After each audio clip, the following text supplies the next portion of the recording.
கேட்கல. யாரு யாருமா?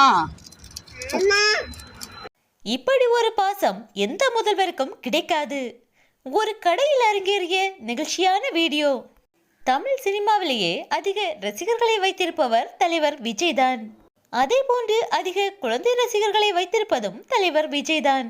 அவர் சினிமா துறையை விட்டு விலகி அரசியலுக்கு சென்றாலும் குழந்தைகளும் அவரது அரசியல் செயல்பாடுகள் ஒவ்வொன்றையும் ரசித்து வருகின்றனர். கார்ட்டூன் பார்க்க வேண்டிய குழந்தைகள் கூட தற்போது சட்டசபை லைவை பார்ப்பதிலேயே ஆர்வம் காட்டி வருகின்றனர். இந்த நிலையில் தற்போது ஒரு சுட்டி குழந்தையின் கியூட்டான வீடியோ இணையத்தில் வைரலாகி வருகிறது. ஒரு குடும்பம் கடைக்கு சென்றுள்ளது. அந்த கடையில் எக்ஸாம் போர்டு தொங்கவிடப்பட்டிருந்தது. அந்த எக்ஸாம் போர்டில் முதல்வர் விஜய் படம் இருந்ததால் அந்த குழந்தை அந்த எக்ஸாம் போர்டை பார்த்ததும் அந்த இடத்தை விட்டு நகரவே இல்லை. உடனே அந்த குழந்தையின் தாய் அந்த குழந்தையிடம் இந்த புகைப்படத்தில் இருப்பது யார் என்று கேட்டதும் அந்த குழந்தை விஜய் மாமா என கியூட்டாக பதிலளிக்கிறது. இந்த வீடியோ தற்போது இணையத்தில் பரவி பலரையும் கவர்ந்து வருகிறது.